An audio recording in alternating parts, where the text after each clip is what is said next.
Rolling Stone just published, I think just yesterday, published a list, the top 20 NES games. Rolling Stone. Oh, man. Longtime music, culture, and politics. Definitive source for NES. Former lists. magazine, now a website.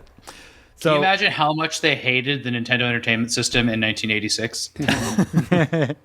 Yeah, probably. So top 20, we'll see. There's like 760 games released for the NES. So these should all be bangers. A top 20 list should all be good. We begin number 20 with Tecmo Super Bowl. Yeah. All right. Certified banger. Solid. Yeah, I have no qualms with that.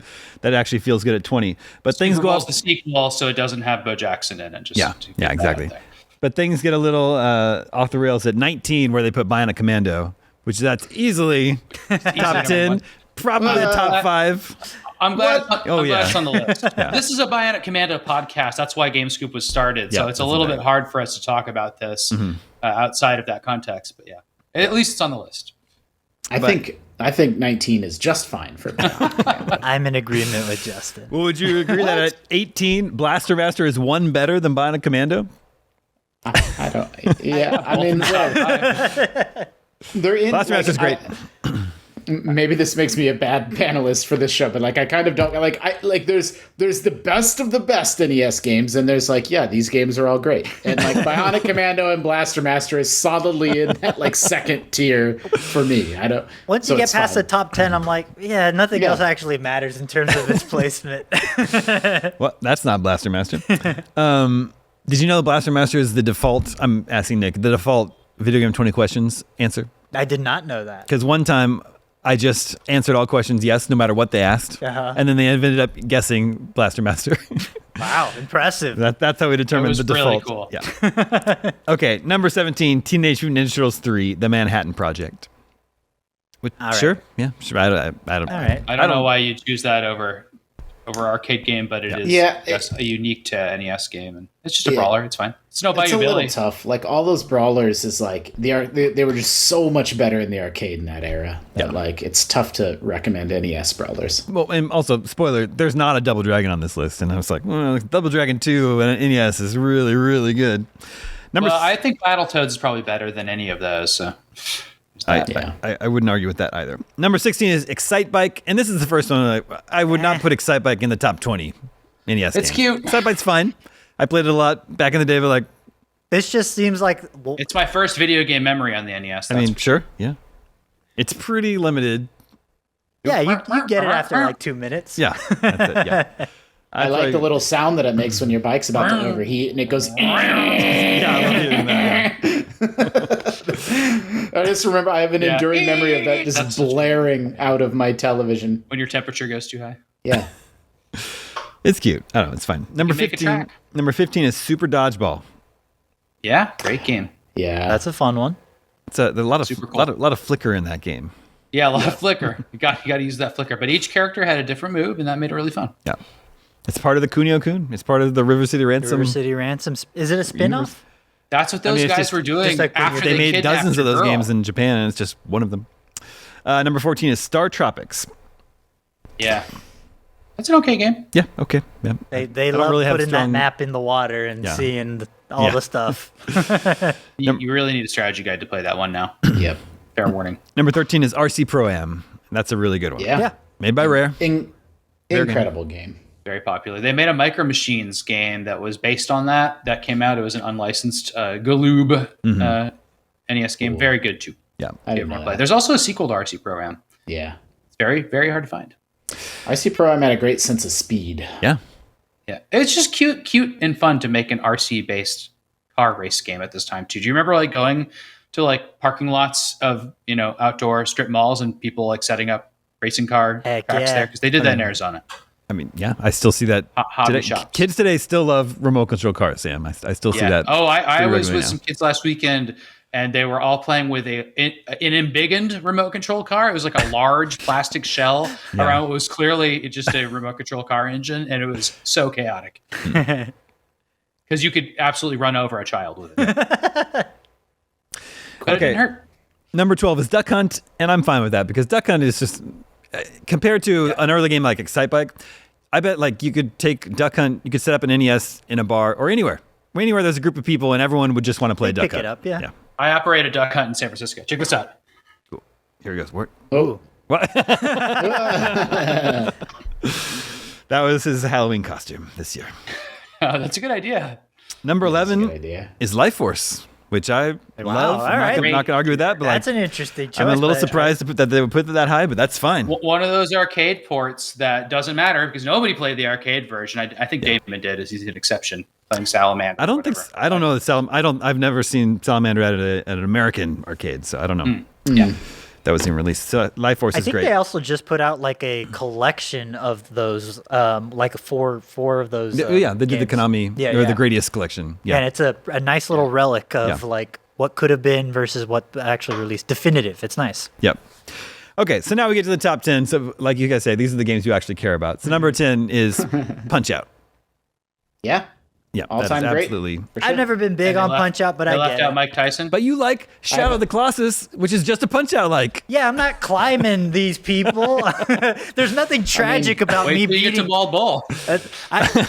I mean, if you made a There Shadow might be of the- something. Well, there's something a little bit tragic about beating King Hippo because I don't think he's all the way there. Yeah, I don't think. If I'm being honest. Yeah. I want to see a gritty reboot of Punch Out, please. No, I mean, I have trouble remembering like people's birthdays and key anniversaries in my life, but I will never forget the pattern for like defeating, the King Tiger and Soda Popinski and Punch Out for sure. Yeah, I love Punch All Out. their tells. Yep. Yeah. So good. One of the first boss rush games. Okay, at number 9, this one is surprising to me. Because not only is this a Bionic Commando podcast, it's also a Final Fantasy 1 podcast. But at number 9, they have Dragon Quest 3 in there. Whoa. Okay, so they got a What? nerd on their team. Yeah, they do. But number 9 on the top 20 NES games. I mean, yeah, that is a correct choice. I love Final Fantasy 1 and 2. Don't get me wrong, but Dragon Quest 3 destroys them. This is a Super Nintendo version. that we're looking at. This is the Super. It's a beautiful sprites in that Super Nintendo version. Okay, number 8 is Contra. Yeah. Everyone played Hell Contra. yeah. Everyone had it. Everyone loved it. Number 7 How is could you Metroid. not recommend it? Yep. Not a very good game. Well, Yeah. I mean, I love Metroid as an IP, as a series, but Kid man, Icarus. that first Kid game, Icarus holds up. the original Metroid is not fun. I've tried you're so gonna- many times.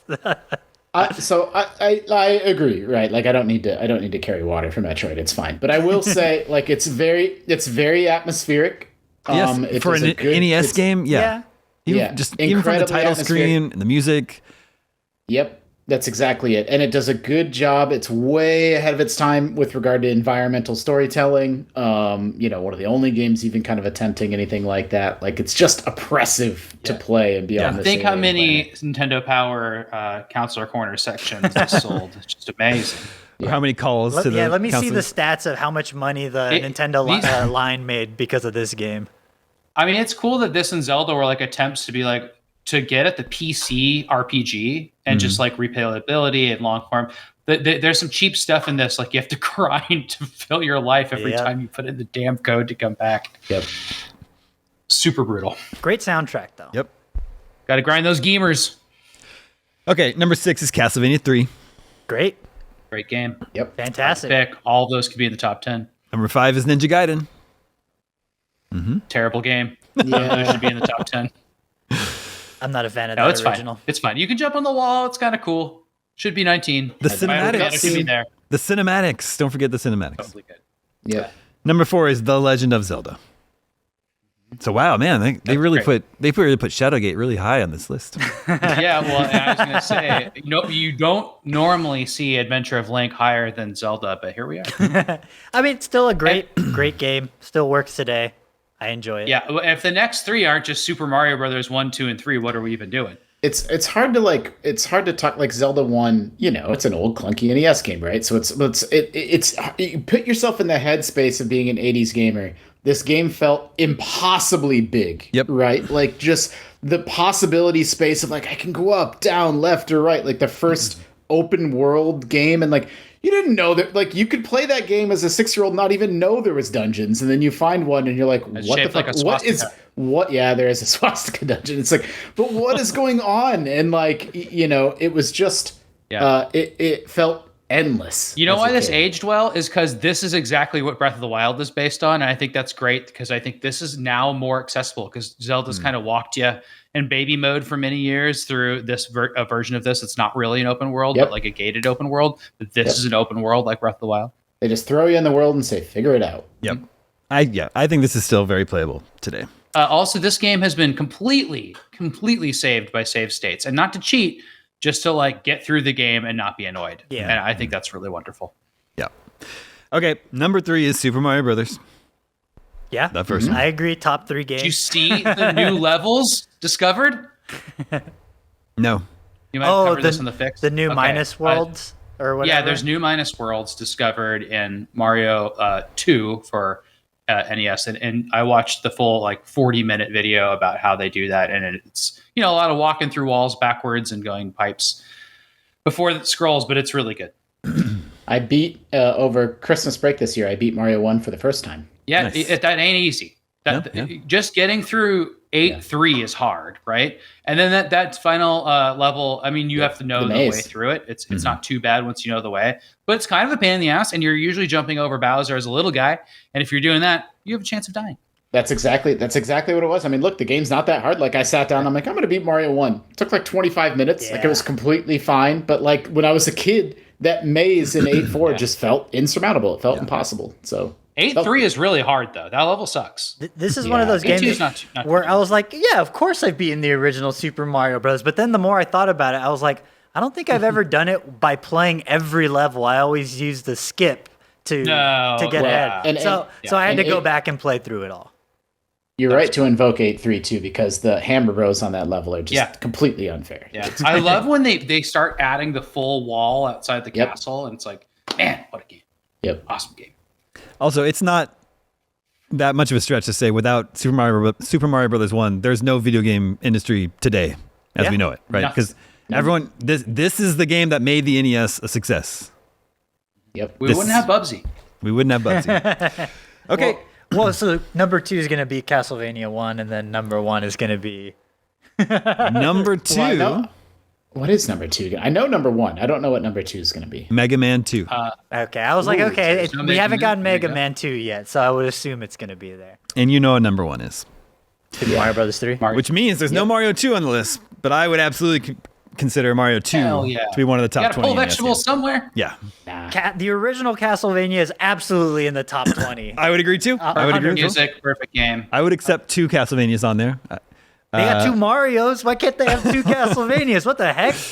Yeah, I think A Castlevania is statement also was just once like a. made on Game Scoop that there wasn't actually any good NES games and none of them are fun. And I just want to point out that there's far more in these 20 games that are actually fun to play. Not Completely Atari. agree. I'm not going to defend Atari. I think it's completely reasonable. Like, NES is a hard generation to come back to if you're a younger gamer and didn't grow up with them. Unlike the 16-bit generation, that I think those games are just as accessible and playable today. I don't agree. I think things like Mega Man 2 and Mario 3 are perfectly accessible. Well, that's what I was going to say. There are some exceptions. Like, Mario 3 is still, like, it's the jumping. It's how the jumping feels, right? Like, do you have momentum that you can control? Like, it was so perfect back then. Yeah. Still is. Man, just look at that screen. Look at that map screen. Look at the That's palm trees beautiful. dancing. It's beautiful. Yeah. Yep. Yeah. Everything dances. Okay, that's Rolling Stone's list of the top 20 NES games. Not bad. It's a solid list. Not bad. Not bad at all.